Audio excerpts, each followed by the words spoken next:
The storm had come down the mountain like a living thing, wild and white and merciless, swallowing the sky whole and grinding the world into silence beneath tons of screaming snow. And by the time the wind finally began to tire itself out against the ridgeline, the ranch was no longer a ranch but a broken memory buried under drifts taller than a barn door. Fences vanished, horses huddled with frost clinging to their lashes, and the world felt paused between breaths as if God himself had forgotten to turn the page.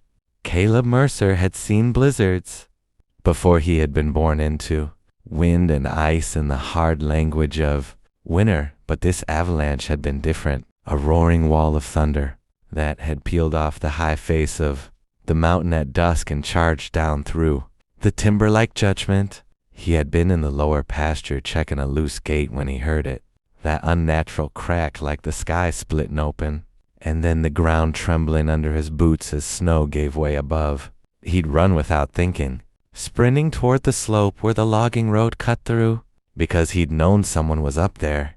He'd seen the small red truck earlier that afternoon, half buried in fresh powder near the switchback, and he'd wonder which fool had risked that road so late in the season. When the avalanche struck, it didn't roar the way stories say. It devoured sound, muffled it into a deep, crushing rush that swallowed trees and rocks and anything else too slow to move. By the time Caleb reached the bend in the road, the truck was gone, erased as cleanly as a footprint in rising tide, and all that remained was a smooth, white field stretching, unbroken from one bank to the other. Innocent and lethal in its beauty, he stood there for only a second, chest heaving, the cold biting through his coat, and then he began to dig. He didn't wait for help. There was no time for meetings or radio calls or the careful caution of men who count risks. Caleb had learned long ago that mountains do not negotiate. They bury first and explain never. He dropped to his knees and plunged his gloved hands into the snow, scooping and throwing, carving through layers packed hard as stone.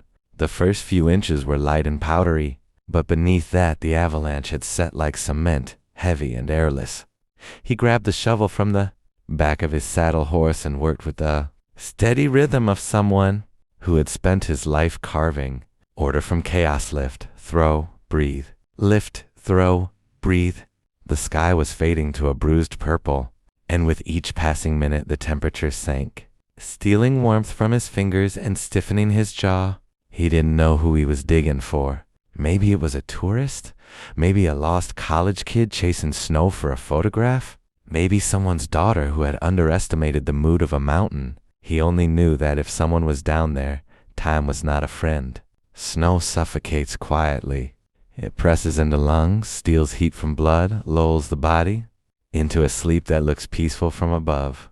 Caleb had seen it once before, years ago, when his younger brother had misjudged a cornice and vanished under white silence. They'd found him too late, face calm, eyes closed as though dreaming. Caleb had never forgiven the mountain for that, and he had never forgiven himself for not digging faster. The wind had died to a whisper by the time his shovel struck something that wasn't snow. The sound was dull, different. He froze, listening to the pounding of his own heart. He brushed the surface with his hand and felt fabric thick, stiff with ice. He dropped to his knees and clawed faster, uncovering the curve of a shoulder, the line of a hood rimmed with frost. For a terrible second he thought he was too late. The girl's face was pale blue in the fading light, lashes crusted white, lips parted but unmoving.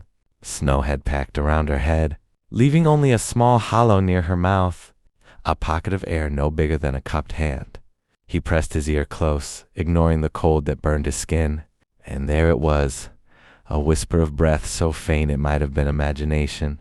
"You're still breathing," he murmured, his voice breaking the stillness like a promise. "You're still breathing." He dug with a fury that bordered on desperation, freeing her torso, her arms, her legs trapped beneath hardened slabs. When he finally pulled her free, she was limp as a broken branch, her pulse a fragile flutter beneath his thumb. He stripped off his outer coat and wrapped it around her, lifting her against his chest to share what heat he had left, and began the slow, brutal walk back toward the ranch house 2 miles below. Each step through waist-deep drifts felt like dragging the weight of the entire mountain behind him. But he did not stop. He spoke to her the whole way down. Nonsense words and sharp commands braided together. Stay with me. You hear me? Don't you dare sleep. I didn't dig you out just to lose you on the walk. Her head lolled against his shoulder, and once he felt her breath falter and his heart nearly shattered. But then it came again, thin and stubborn. The porch light of the ranch house glowed through the snow like a distant star, and when he finally kicked open the door, warmth and lamplight spilled over them both.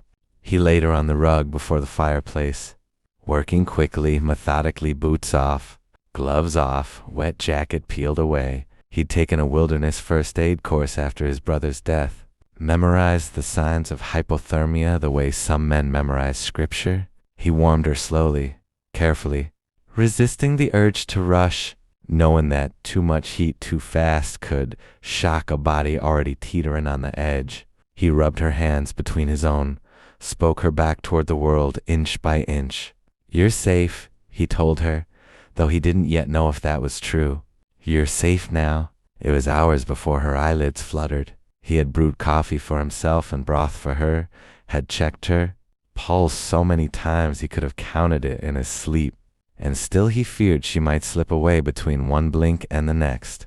When she finally drew a deeper breath and her eyes cracked open, confusion swam in their dark depths. She tried to speak, but her voice was a dry rasp. He held a cup to her lips, guiding a small sip past her trembling mouth.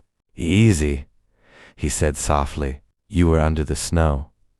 Her gaze sharpened at that, fear flashing across her features as memory returned in fragments. The roar, the fallen white, the suffocating dark. She jerked upright too quickly, and he steadied her shoulders. It's over, he whispered. You're still breathing. That's what matters. Tears welled at the corners of her eyes, silent and hot against chilled skin. She clutched his sleeve as though the world might collapse again if she let go. He realized then how young she was, barely 20. Maybe, and something protective and fierce settled in his chest. Outside, the mountain stood silent, its violence already hidden beneath a pristine coat of snow. But inside the cabin, the fire crackled, and a life that had nearly been extinguished burned stubbornly on. He learned her name sometime near dawn, when the worst of the shaking had passed and her voice returned in fragile threads. Emily, she whispered, and he repeated it like a vow. She told him about the photography project that had brought her up the logging road, about chasing the perfect shot of storm clouds rolling over the ridge. She admitted she had seen the warning signs, the cracks in the snowpack, but had believed she had more time. Caleb didn't scold her. The mountain had already delivered its lesson. Instead he listened, and in the listening found himself unearthing pieces of his own story he had buried as deeply as she had been buried hours before. He told her about his brother, about the day the snow took him, about the years Caleb had spent blaming himself. I keep thinking, he said quietly, staring into the flames, that if I'd dug faster, if I'd been stronger. Emily's hand found his, her fingers still cool but steady. You dug fast enough tonight, she said. And for the first time in years, Caleb felt the mountain loosen its grip on his guilt. As the sun rose pale over the horizon, painting the world in fragile gold, Caleb stepped outside and looked up at the slope where he had found her. The avalanche scar was visible now, a raw wound carved into the mountain's side. He should have felt anger, but instead he felt something like gratitude tangled with awe. The mountain had taken before. This time, it had given back. Behind him, through the open door, he could hear Emily moving slowly about the cabin, alive. He closed his eyes and breathed in the cold air, whispering a quiet thanks to whatever mercy had guided his. Shoveled to the right place at the right time. You're still breathing, he murmured again, not just for her, but for himself. And somewhere deep within, a frozen part of his recovery did not arrive in a single triumphant moment, but in small, stubborn victories stitched together across the days that followed, and the ranch became a place of quiet healing as snow continued to fall in gentle, almost apologetic flurries, Emily stayed because the roads were blocked, because the red truck was a twisted shell entombed under 10 feet of debris, and because part of her was not yet ready to stand again at the edge of that mountain alone. Caleb told himself it was practicality that kept her there, that it made sense to wait until the county plows carved a path through the drifts. But in truth, he found that the cabin felt less haunted with another heartbeat inside it. Mornings began with coffee shared at the wooden table, steam rising between them like fragile peace offerings. He showed her how to check the horse's hooves for ice, how to scatter feed without startling the skittish mare in the far stall, how to read the sky for subtle warnings long before the wind gathered teeth. She listened the way survivors listen, hungry for knowledge. That might keep 'em alive next time. At night, when the fire burned low and shadows pooled in the corners, the Avalanche returned in dreams. Emily would wake gasping, hands clawing at invisible weight, and Caleb would be there before she could call out, steady and solid in the dark. "You're here," he would say softly. "You're breathing." The words became a rhythm, a lifeline thrown across the distance between nightmare and waking. Sometimes she would ask him to tell her again how he found her, and he would describe the moment his shovel struck fabric, the way hope had surged through him like lightning. Each telling reshaped the memory from terror into testimony, and in the telling, Caleb felt his own past loosening. The image of his brother beneath the snow grew less sharp, less accusing. He began to understand that survival was not betrayal, that saving one life did not erase the loss of another, but it did carve meaning from the wreckage. News of the avalanche traveled slowly down the valley once phone lines were restored, and neighbors came by on snowmobiles bringing supplies and questions. They called Caleb a hero, clapped him on the back with rough gratitude, but he shrugged off the word as if it didn't fit. Heroes, he believed, were men who did not hesitate, who did not carry regret like a second shadow. Yet when he caught Emily watching him from across the room, something in her gaze, steady, unguarded, challenged that belief. "You didn't hesitate," she told him one afternoon as they repaired a section of fence revealed by melting drifts.